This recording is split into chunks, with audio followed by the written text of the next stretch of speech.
A chicken cup is a bowl-shaped vessel made of Chinese porcelain painted in the doucai technique. Chicken cups were created during the Ming dynasty, during the Chenghua Emperor's reign in China, and originally functioned as a vessel to drink wine from. Chenghua chicken cups were created in an imperial kiln in the Jingdezhen porcelain factory in southern China.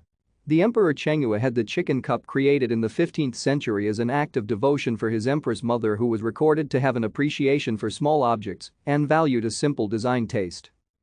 Chicken cups are decorated with chickens, hens and cocks. There are a rooster and a hen which feed their young chick as they grub for worms and stretch out their wings.